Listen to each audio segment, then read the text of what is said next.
You know, even one of the reasons why I emphasize these things so much and I'm so passionate about it, because what you keep discovering is as people are beginning to study government and governmental principles. Yes. Is the camera? Your charge is still on your camera? Yeah. What it is I got stuff like on Facebook because I know it handles so much on a memory. Yes. Not the battery. So I'm Yes. thinking about taking this one back again. I know it's not going to be big enough on this thing. But I'm sitting here and I don't have the book and I can't figure out how to erase stuff.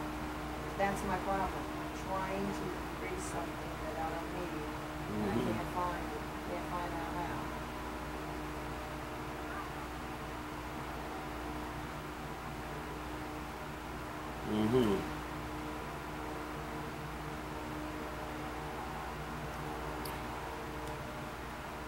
And you know, it's also when we deal with status, it's also important to understand that it also means a state, and that's very important because a lot of people, when they look at status, they just simply look at it as concerning the person, the natural person, when status also means a state, period, because it signifies the condition or the circumstances in which one stands with regard to his property, etc.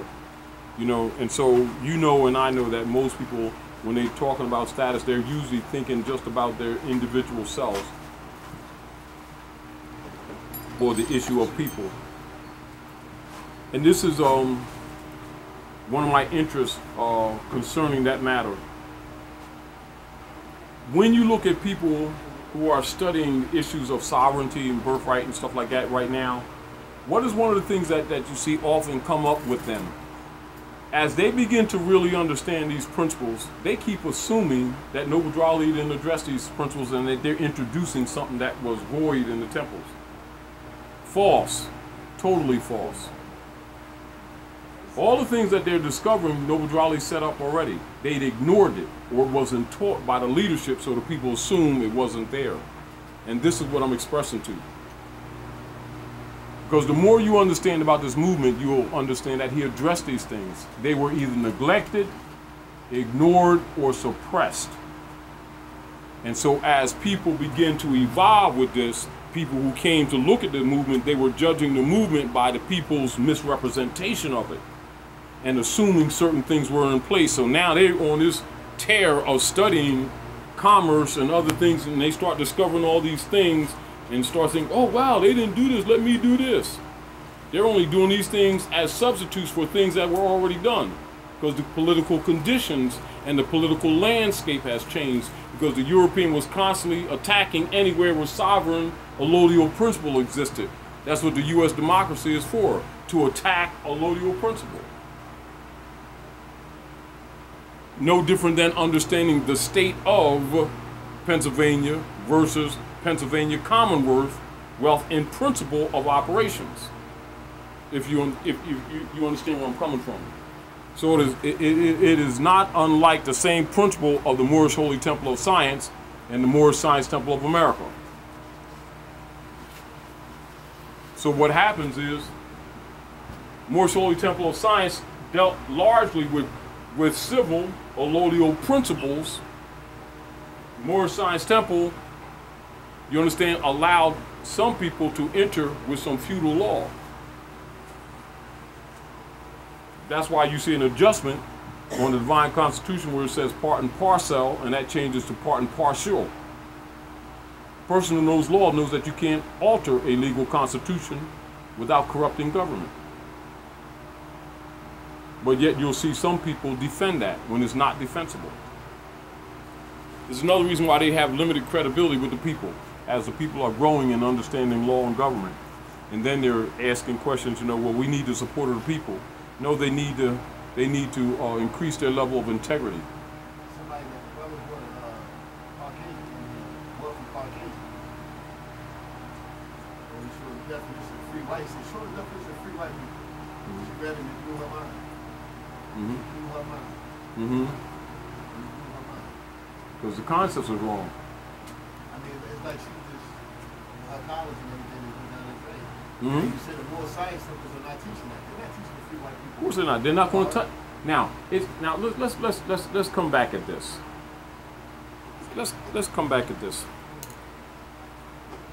What is happening is some people who have a responsibility to teach it have not been teaching it.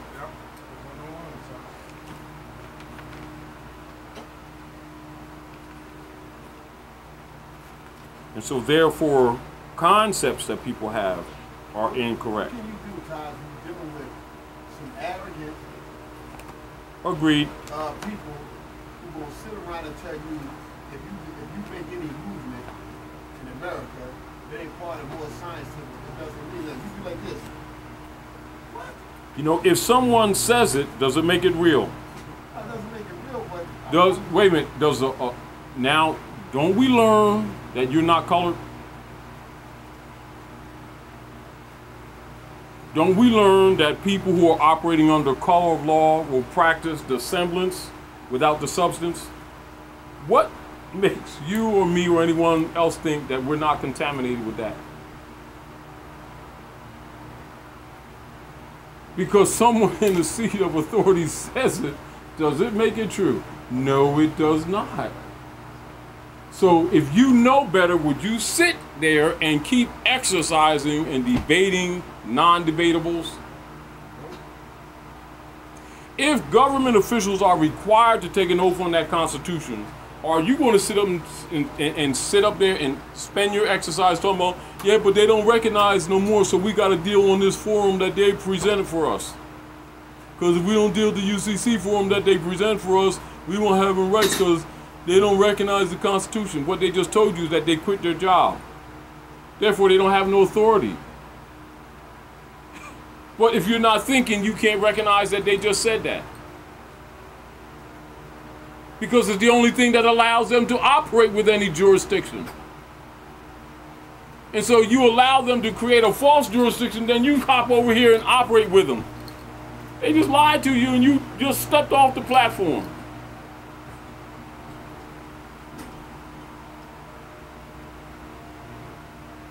That's why I argue against the misuse of the UCCs, not against UCCs, the misunderstanding of the UCCs.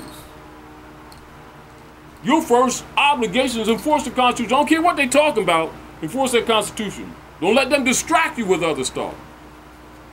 As soon as you do, you're off, which is what they want you to do. Because that's the only thing that binds them. Now they're unbound. And you're contracting with the Lodial principles, that unalienable principles in an alienable form. And you're trading. you was going somewhere. Oh, yes. But I wanted to say concerning that thing about the lower self. What does the word colored mean? That's number 88. Color means anything that has been painted, stained, varnished, or dyed. Now, as soon as you start looking that up in law, what does colored mean? An artifice, doesn't it? Prima facie, doesn't it? An appearance, a semblance, a simulacrum, as distinguished from that which is real. So he told you to study. Now, he presented it in such a way that it's palatable, didn't he? But he said study, didn't he? And he also did many classes where he had people go through the questionnaire